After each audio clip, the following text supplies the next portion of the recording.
मैं बनना चाहूँ जैसा पर शायद सपनों में, मैं उड़ना चाहूँ जैसा पर शायद सपनों में।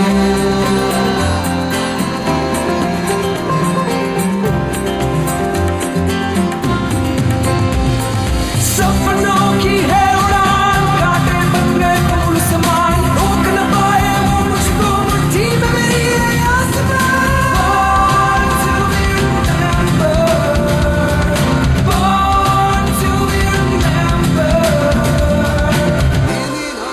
हेलो फ्रेंड्स, मैं हूँ एक बार फिर से आपके साथ। मैं हूँ आपकी दोस्त बबीता, आपके अपने चहेते programme born to be remembered के इस खास एपिसोड में। भाई, खास लफ्ज का यूज मैंने इसलिए किया क्योंकि मेरी तरह शायद आप सब भी खेलों से बहुत लगाव रखते हैं ना। और आज के एपिसोड में यही खास है कि आज की पर्सनालिटीज में ज्यादातर लोग खेल के मैदान से ही हैं। मगर पर्सनालिटीज की बात करने से पहले हम बात करेंगे आज के दिन की। आपको तो मालूम ही होगा कि इस गर्मी में हमें पानी की कितनी जरूरत पड़ती है। अगर पानी ना हो तो क्या हम और आप जिंदा रह सकते हैं, या फिर पेड़ पौधे, परिंदे और जानवर, शायद कोई भी सरवाइव नहीं कर पाएगा अगर पानी ना हो। 22 मई असल में international day for biological diversity के लिए जाना जाता है। तो फ्रेंड्स, ये बात हमें और आपको समझनी बहुत ही जरूरी है कि हम पानी को कंजर्व करें और कोशिश ये करें कि जितनी जरूरत हो उतना ही पानी इस्तेमाल करें, और घर में नल वगैरह को सही ढंग से बंद करें, क्योंकि पानी की एक एक बूंद बहुत कीमती है और किसी भी परिंदे या इंसान की जान बचा सकती है। और कहते हैं ना कि कतरे कतरे से समंदर बनता है। तो दोस्तों, ये बात तो आपको समझनी बहुत जरूरी है कि आपके जीवन में जल बहुत जरूरी है और जल के बिना जीवन व्यर्थ है। तो उम्मीद है फ्रेंड्स कि आप सभी इस बात का खास ख्याल रखेंगे।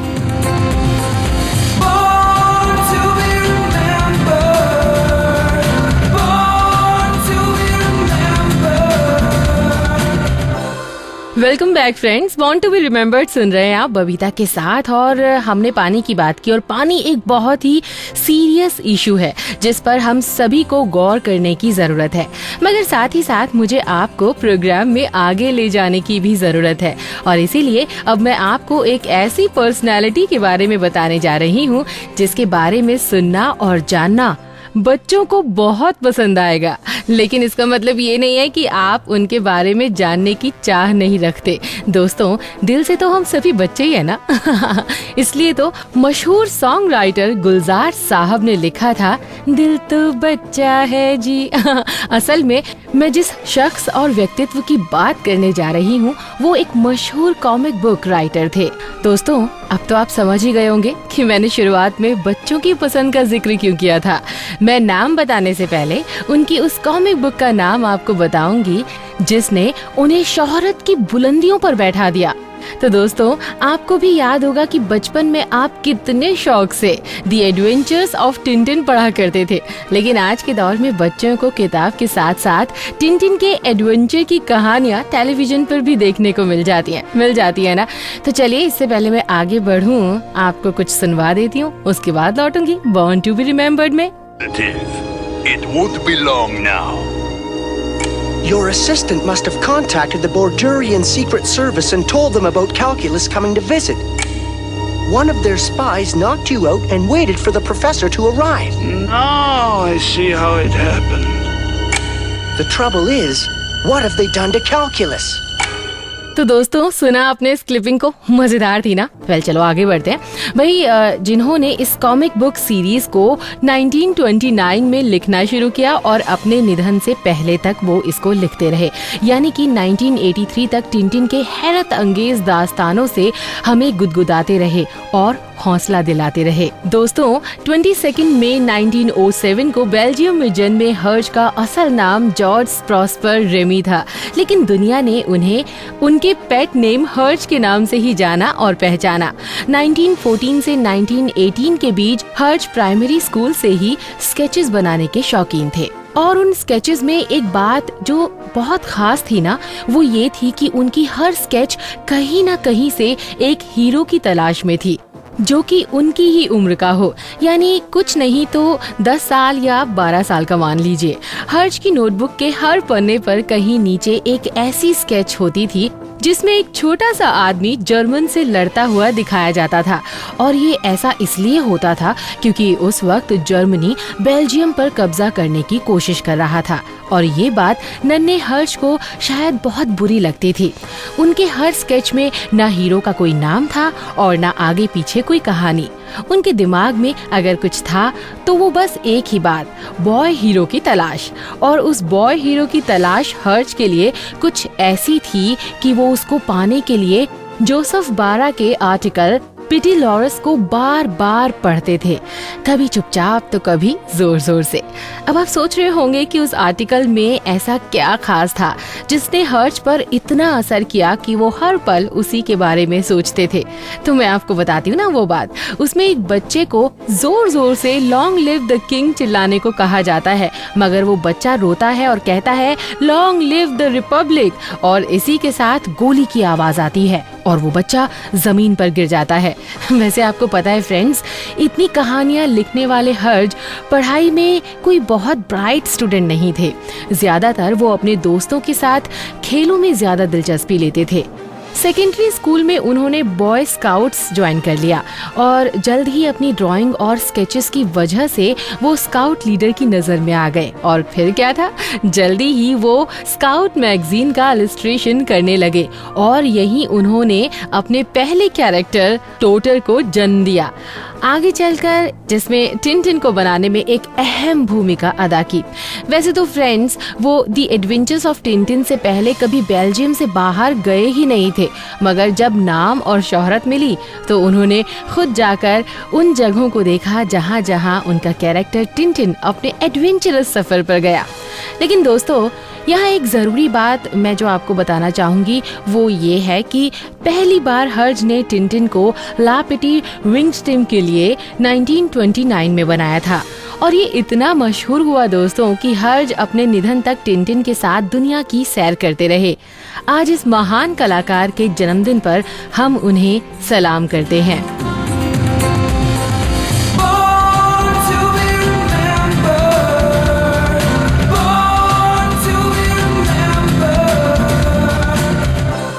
वेलकम बैक फ्रेंड्स, आप सुन रहे हैं बॉर्न टू बी रिमेम्बर्ड और मैं हूं आपकी साथ आपकी दोस्त बबीता।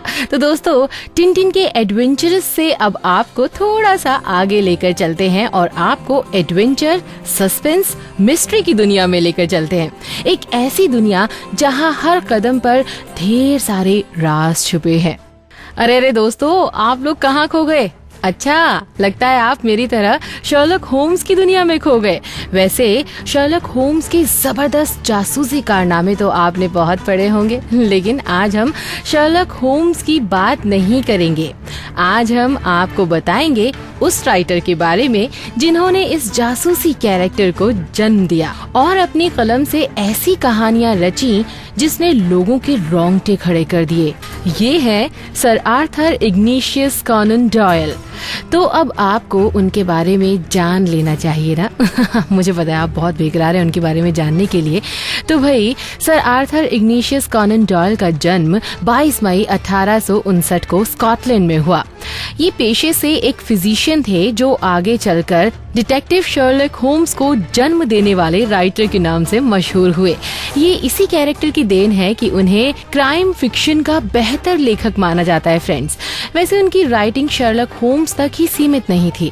उन्होंने जहाँ तक शर्लक होम्स को जन्म दिया, वहीं प्रोफेसर चैलेंजर के कैरेक्टर से फिक्शनल एडवेंचर राइटिंग में खुद को सबसे आगे लाकर खड़ा कर लिया। दोस्तों, आप अगर सर आर्थर की जिंदगी के सफर पर नजर डालें तो आपको पता चल जाएगा कि शर्लक होम्स के कैरेक्टर का जन्म कैसे हुआ, जिसने डिटेक्टिव जेनर के लेखन में क्रांति ला दी। सर आर्थर को जिस इंसान से सबसे ज्यादा मदद मिली वो कोई और नहीं थे फ्रेंड्स, वो उनके दोस्त डॉक्टर जॉन एच वॉटसन थे, जिनके साथ मिलकर उन्होंने होम्स की जासूसी करने के तरीके समझे और फिर अपने रीडर्स को परोसा।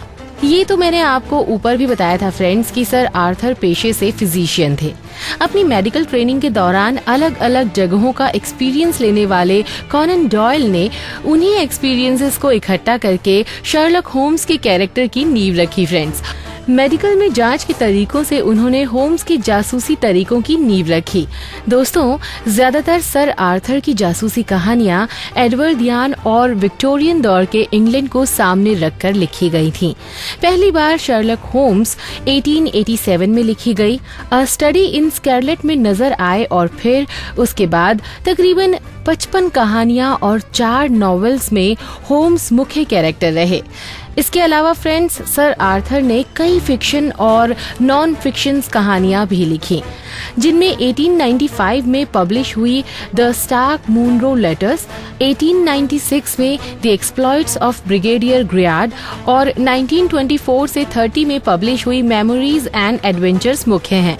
दोस्तों, सर आर्थर की कई कहानियां सिर्फ अंग्रेजी में ही नहीं बल्कि कई अलग अलग भाषाओं में पब्लिश हुई। सर आर्थर को आज उनके जन्मदिन पर मैं और बॉर्न टू बी रिमेम्बर्ड की पूरी टीम की ओर से हम श्रद्धांजलि पेश करते हैं।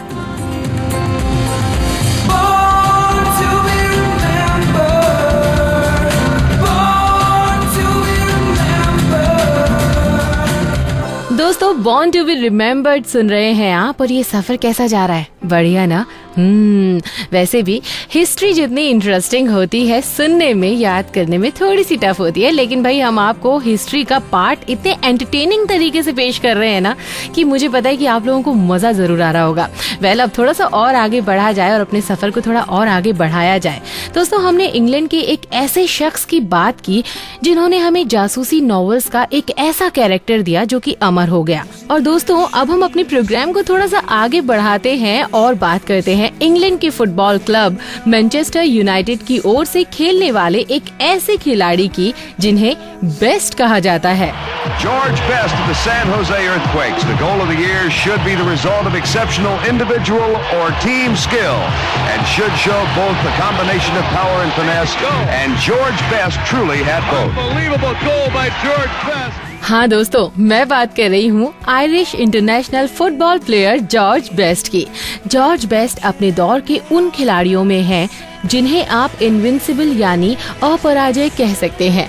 उनमें फुटबॉल को कंट्रोल करने का गजब का टैलेंट था फ्रेंड्स, और इसको देखते हुए ही उनकी माँ ने एक बार कहा था, with George it was always the ball.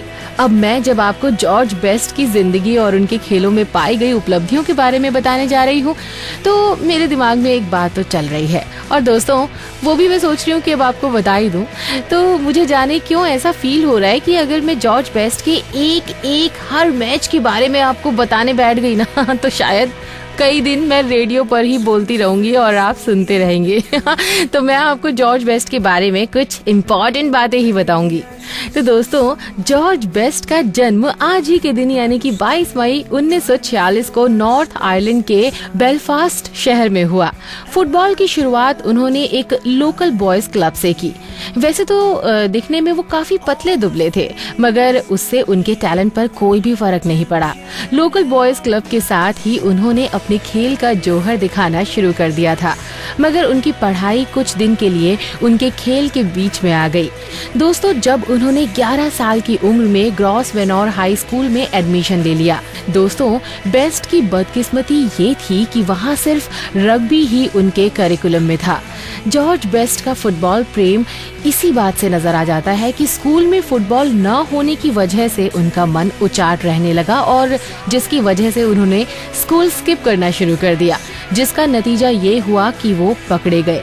और दोस्तों, ये देखकर उनके पेरेंट्स ने डिसाइड किया कि उन्हें दूसरे स्कूल में डाल दिया जाए, और इसका नतीजा ये हुआ कि बेस्ट फिर से अपने दोस्तों के साथ फुटबॉल खेलते नजर आने लगे। उन्हीं स्कूल के दिनों में मैनचेस्टर यूनाइटेड स्काउट के बॉब बिशप की नजर बेस्ट पर पड़ी। उस वक्त बेस्ट कोई 15 साल के थे।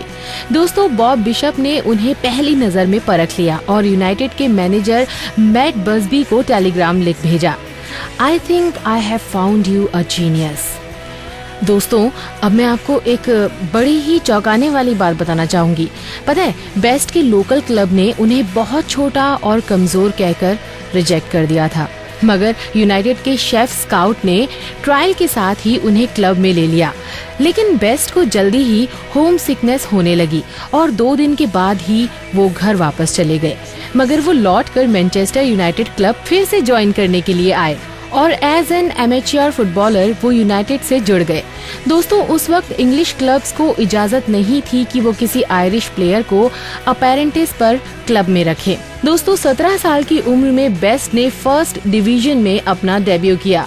उसके बाद फिर बेस्ट यूनाइटेड का ऐसा हिस्सा हो गए कि जिसके बिना यूनाइटेड को सोचना एक कल्पना ही थी। Center of your screen as he gets this return pass. This is truly a great goal. Best maneuvering unbelievably. Best still has it. I don't believe this move. He's That's the greatest soccer goal I've ever seen. Wow! You talk about individual effort. That is the greatest soccer goal I've ever seen. Really. Oh man! दोस्तों, अपने 6 season में best ने 290 match में 115 गोल किए, जिसमें 6 गोल तो उन्होंने एक ही मैच में ठोक दिए थे। अपने करियर में उन्होंने 2 लीग चैंपियनशिप्स और यूरोपियन कप जीता। यही नहीं, उन्हें European football of the year से भी सम्मानित किया गया। और दोस्तों, फुटबॉल के महान खिलाड़ी पेले ने तो उन्हें अपना फेवरेट खिलाड़ी बताया था। 25 नवंबर 2005 को इस महान खिलाड़ी ने दुनिया को अलविदा कह दिया। आज उनके जन्मदिन पर हम उन्हें सलाम करते हैं।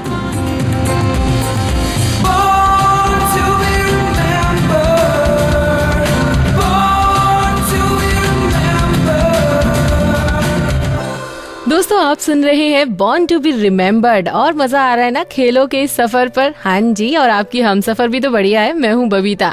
वेल दोस्तों, अब आपने सुना कि कैसे बेस्ट ने अपनी फुटबॉल की कला से दुनिया में बेस्ट फुटबॉलर होने का गौरव पाया। चलिए, अब हम आपको टेनिस के मैदान की ओर ले चलते हैं, क्योंकि आज जन्मदिन है दुनिया के नंबर 1 टेनिस प्लेयर नोवाक जोकोविच का, जिन्होंने ये मकाम यूं ही हासिल नहीं किया, बल्कि रॉजर फेडरर और राफेल नडाल जैसे टेनिस के धुरंधरों को पटखनी देकर इस जगह पर कब्जा किया।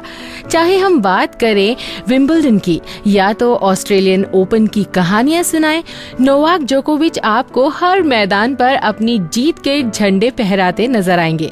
दोस्तों, अगर कोई ग्रैंड स्लैम अभी जोकोविच के हाथों से दूर है तो वो बस फ्रेंच ओपन का खिताब ही दूर है, जिसे 2012 में वो नडाल के हाथों गवा बैठे। दोस्तों, 22 मई 1987 को सर्बिया में पैदा हुए नोवाक जोकोविच ने अब तक 6 ग्रैंड स्लैम्स जीते, जिसमें 2008, 2011, 2012 और 2013 का ऑस्ट्रेलियन ओपन, 2011 का विंबलडन चैंपियनशिप्स और 2011 में ही यूएस ओपन शामिल है। बाप रे बाप, कोई भी टाइटल नहीं बचा, यानी कि इन्होंने सब कुछ जीत लिया। एनीवेज, अभी हम आपको विंबलडन की कुछ झलकियां सुनवाएंगे, उसके बाद लौट कर आएंगे बॉर्न टू बी रिमेम्बर्ड में, तो कहीं भी जाइएगा मत।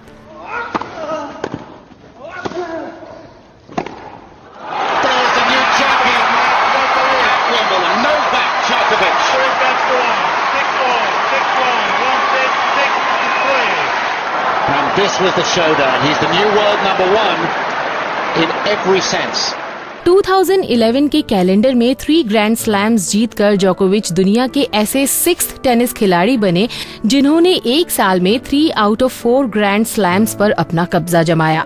4 साल की उम्र से ही टेनिस खेलने वाले जोकोविच जब 6 साल के हुए तो जेलेना जेनेसिस की नजर उन पर पड़ी।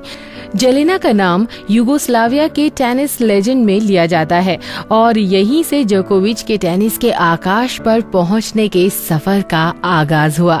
जोकोविच को खेलता देखकर एक बार जेलेना ने कहा था, "This is the greatest talent I have seen since Monica Seles." और दोस्तों, आज जब हम जोकोविच को देखते हैं तो हमें लगता है कि जेलेना कितनी सही थी। दोस्तों, 14 साल की उम्र में जोकोविच ने अपने इंटरनेशनल करियर का आगाज किया और उन्होंने यूरोपियन चैंपियनशिप्स में सिंगल्स, डबल्स और टीम कंपटीशन जीतकर अपने आने का ऐलान कर दिया। एक बात तो बहुत हंसी की है, वो ये है कि जोकोविच टेनिस कोर्ट पर अपने मजाक के लिए भी जाने जाते हैं। वो अक्सर किसी न किसी की नकल करते देखे जाते हैं और 2000 के यूएस ओपन के चौथे राउंड में जीत हासिल करने के बाद उन्होंने सबके सामने मशहूर टेनिस प्लेयर जॉन मैकनोरे की नकल उतारी। और पता है, जोकोविच ने ऐसा एक बार नहीं बल्कि कई बार किया है। तो दोस्तों, इस नंबर 1 खिलाड़ी का आज जन्मदिन है, तो क्यों ना हम आपके साथ मिलकर इन्हें हैप्पी बर्थडे बोल दें। तो भाई, हैप्पी बर्थडे नोवाक जोकोविच।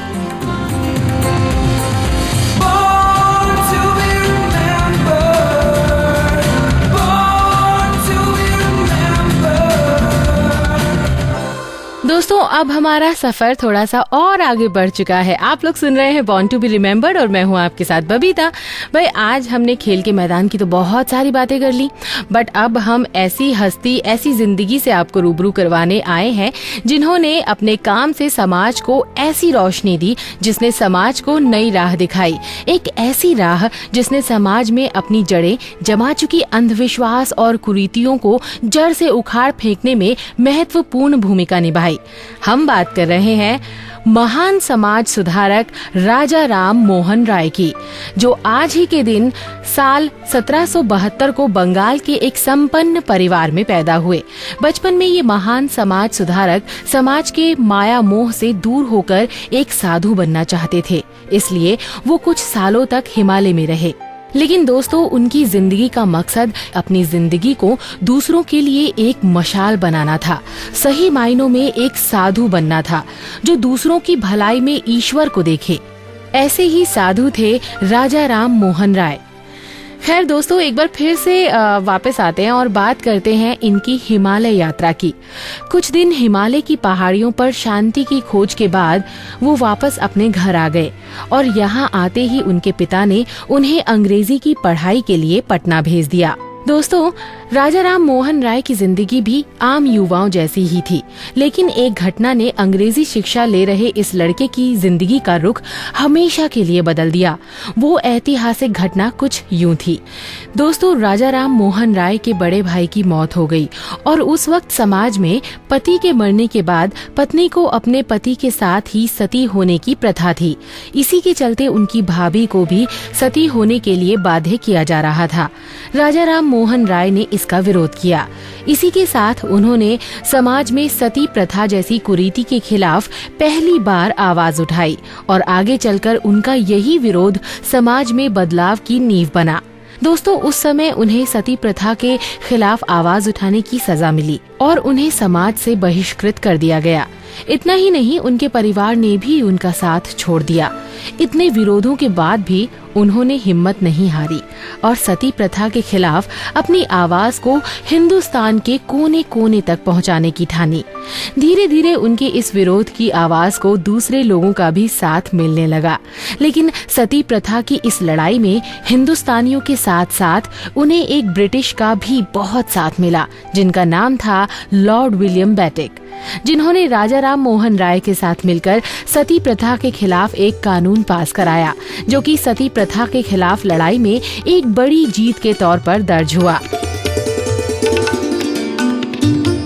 दोस्तों, लेकिन सिर्फ सती प्रथा को खत्म करना ही काफी नहीं था, बल्कि विधवा औरतों का उनके पैरों पर खड़ा होना भी बहुत जरूरी था। इसलिए उन्होंने महिला विश्वविद्यालयों की देश भर में शुरुआत की।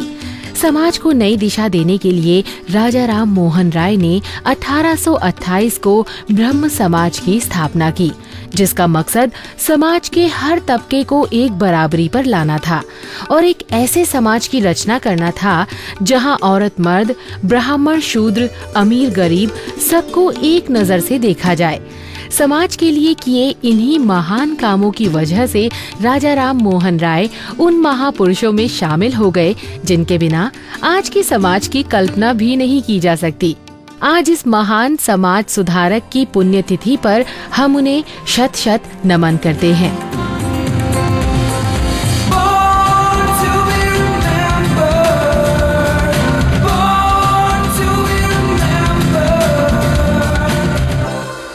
सच में दोस्तों, क्या लोग थे वो जिन्होंने अपनी जिंदगी का हर एक पल दूसरों की जिंदगी को बेहतर बनाने के लिए समर्पित कर दिया। वहीं दोस्तों, आज हम एक ऐसे दौर से गुजर रहे हैं जहां हर कोई एक दूसरे का दुश्मन बना बैठा है, जहां कई बार ऐसा लगता है कि इंसानियत अपनी आखिरी सांसें ले रही है। तो दोस्तों, ऐसे में मेरी तरह आपको भी शायद यही लग रहा होगा ना कि हमें वापस एक और राजा राम मोहन राय की बहुत जरूरत है। लेकिन मैं आपसे एक बात और कहना चाहूंगी कि हम सभी को राजा राम मोहन राय की ही तरह उनके पद चिन्हों पर चलना चाहिए, ताकि हम अपने समाज को और बेहतर बना सके, खुद अपने इरादों से और अपने हौसलों से। एक बेहतर कल की उम्मीद के साथ आज मैं आपसे विदा लेती हूँ। तो दोस्तों, आज के लिए बस इतना ही। फिर से मिलते हैं बॉर्न टू बी रिमेम्बर्ड के एक और एपिसोड में। तब तक के लिए टेक केयर, बाय बाय। मैं बनना चाहूँ जैसा पर शायद सपनों में, मैं उड़ना चाहूँ जैसा पर शायद सपनों में।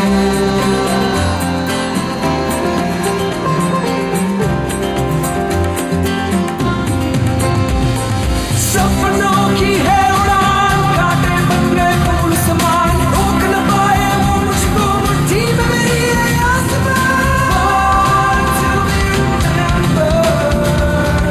Born to be remembered. इस कार्यक्रम के कार्यकारी निर्माता जैनेंद्र सिंह।